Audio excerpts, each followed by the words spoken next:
بامقصد بنائے. آپ کی میں توجہ چاہتا ہوں. میں نے جس آیت کریمہ کی تلاوت کی ہے اب اس پر تھوڑا سا آپ غور فرما لیں.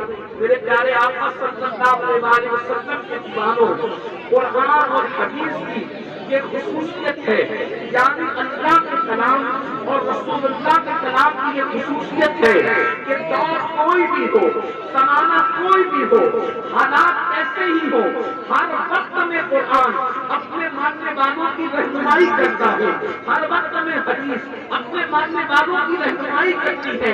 اللہ اکبر. دنیا کے دوسرے مذاہب کا حال یہ ہے، توجہ کرنا، دنیا کے دوسرے مذاہب کا حال یہ ہے کہ اگر حالات آ جائیں، مسائل آ جائیں، معاملات آ جائیں تو ہر وقت ان کو میٹنگ کرنی پڑتی ہے کہ لانے عمل کیا تیار کریں، لانے عمل کیا تیار کریں، مصیبت سے نجات کا طریقہ کیا ہو، لانے عمل کیسے تیار کریں، مصیبت سے نجات کا طریقہ کیا ہو. لیکن میں اتنے سارے علماء کی موجودگی میں پوری ذمہ داری سے کہتا ہوں، حالات ایسے ہی ہو، جنگ کے ہو یا امن کے ہو، حکمرانی کے ہو یا خوشحالی کے ہو، شادی کے ہو یا بچت کے ہو، مسلم امہ کو کہیں میٹنگ کرنے کی ضرورت نہیں ہے کہ ہم ان مسائل سے نمٹنے کے لیے لانے عمل کرتے کیا کریں. آج سے 1450 سال پہلے قرآن کی شکل میں ہمیں لانے عمل عطا کر دیا گیا ہے، حدیث رسول کی شکل میں لانے عمل عطا کر دیا گیا ہے. آج میری قوم رونا روتی ہے، مولانا کوئی لانے عمل بتائے امت کی ترقی کے لیے، امت کی کامیابی کے لیے، امت کی کامیابی کے لیے. میں نے کہا قرآن کی موجودگی میں کون سا لانے عمل ہوگا، حدیث کی موجودگی میں کون سا لانے عمل ہوگا. لوگ تقریروں میں رونا روتے ہیں، مسلمانوں کا کوئی قائد نہیں، مسلمانوں کا کوئی رہنما نہیں. میں نے کہا نادان ہو گئے، کس قائد اور کس رہنما کی بات کرتے ہو. جس قوم کا قائد محمد رسول اللہ ہو اس قوم کو صرف قیادت کی ضرورت ہے. بات تو یہ ہے کہ ہمیں ان کو قائد مان کر کے اپنی زندگی گزارنی ہوگی. ہمیں اور قیادت کی ضرورت نہیں ہے. ساری قیادتیں جس کے قدموں میں سارا بیتا ہے، بلکہ قیادتیں نہیں بلبلے سدرا کے سر پہ سجے ہوئے کاج کے موتی جس کے گلوں کو سجدہ کرتے ہیں وہ محمد رسول اللہ ہمارے دنیا میں قوموں کے جو قائدین ہیں، ہر قائد کی زندگی پر انگلی رکھی جا سکتی ہے. دنیا کے قوم کا، دنیا کے علاقے میں کسی بھی قوم کے قائد کو آپ کرپشن میں مبتلا ہوتا دیکھتے ہیں.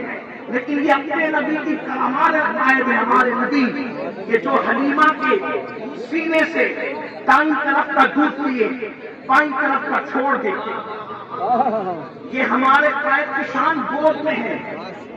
گود میں عالم شباب، حال شباب کچھ نہ کچھ، وہاں سے گود میں حال یہ ہے کہ دائیں طرف کا نوش فرماتے ہیں، بائیں طرف کا چھوڑتے ہیں. آج کی سائنس کہتی ہے کہ خاتون کے سینے میں دائیں طرف شیر کم ہوتا ہے اور بائیں طرف زیادہ ہوتا ہے. اللہ کے رسول جو پوری کائنات کی قیادت کے لیے آئے ہیں، اپنے لیے کم لے کر اور اپنے بھائی کے لیے زیادہ چھوڑ کر بتا رہے ہیں کہ حضور صرف انصاف نہیں کرتے، انصاف برابر برابر کو کہتے ہیں، بلکہ میرے آقا تو عطا کرتے ہیں، کم اپنے لیے رکھتے ہیں، زیادہ اپنے بھائی کے لیے چھوڑتے ہیں. میرے امام کہتے ہیں بھائیوں کے لیے ترک قصہ کریں، دودھ پیتوں کی نسبت میں لاکھوں سلام. اللہ اکبر. تو میرے آقا علیہ السلام کے دیوانوں، میں اتنا کہنا چاہتا ہوں، ہر دور میں قرآن، ہر دور میں حدیث مصطفیٰ ہمارے لیے رہنما ہے. میں معاذ اللہ یہ نہیں کہتا کہ آپ کو موجودہ دور کی ظاہری کسی قیادت کو چھوڑنا چاہیے، نہیں.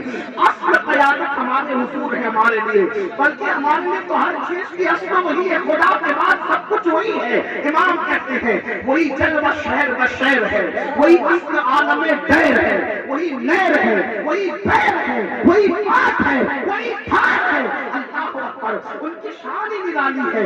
میرے آقا علیہ السلام کے پیارے دیوانوں، تو آقا ہمارے قائد ہے. اب آئیے میں آپ کو بتاؤں، جب میں نے یہ بات شروع میں کہہ دی کہ ہر ہر مسئلے کا حل قرآن و سنت میں موجود ہے. تو آئیے دنیا اس وقت تیسری عالمی جنگ کی طرف بڑھ رہی ہے. اب میری اصل عنوان کی طرف میں آنا چاہتا ہوں.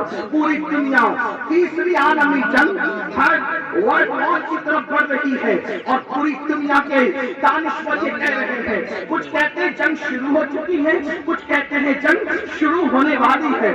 بہرحال کچھ لوگوں کا خیال تو یہ ہے کہ حالات ایسے ہوں گے. توجہ کرنا میری قوم کے جوانوں, اگر آپ صرف دل بہلانے کے لیے آئے ہو تو پھر آپ کی اپنی مرضی ہے, اور اگر آپ انقلاب اپنے اندر پیدا کرنے کے لیے آئے ہو تو اپنے اللہ و رسول کا فرمان دل کے کانوں سے سننا. ایک ایک جملے پہ توجہ کرنا. تیسری عالمی جنگ شروع ہو چکی ہے اور جب یہ عالمی جنگ ہوگی تو یاد رکھنا سر ایسے اڑیں گے جیسے فٹ بال. آندھیاں خون کی ایسے ہوگی. لوگ مٹی کی سرخ آندھی کی بات کرتے ہیں, خون کی سرخ آندھیاں ہوگی. اللہ اکبر. مصنوعی طور پر دنیا میں بیماریاں لائی جائے گی, مصنوعی طور پر دنیا کے اندر بڑائی لائی جائے گی, دنیا کے اندر زہر اور زہریلی اشیاء غذاؤں کے طور پر لوگوں کو دی جائے گی. بڑے عجیب حالات ہوں گے, بڑے عجیب انداز ہوں گے. اب میرے آقا علیہ السلام کے پیارے دیوانوں, اس وقت ہر ملک پر کسی ایک ملک کی بات نہیں کرتا.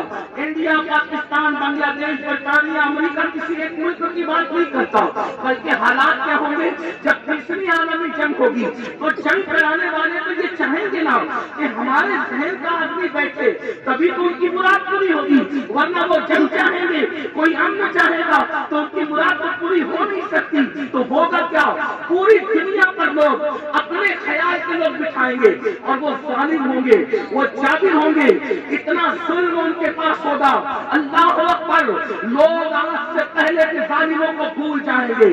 فرعون کا ظلم, نمرود کا ظلم, شداد کا ظلم, وقت نصر کا ظلم, یعنی جتنے بھی ظالم گزرے ہیں, سفاکیت ہو یا اور بھی کوئی آپ کے نزدیک اصطلاحات ہو, وہ سارے جو جرموں کو اور ظلموں کو لوگ فراموش کر دیں گے. اور آج یہ سب کچھ کیوں کر ہوگا, اس کے ہوگا کیوں کر.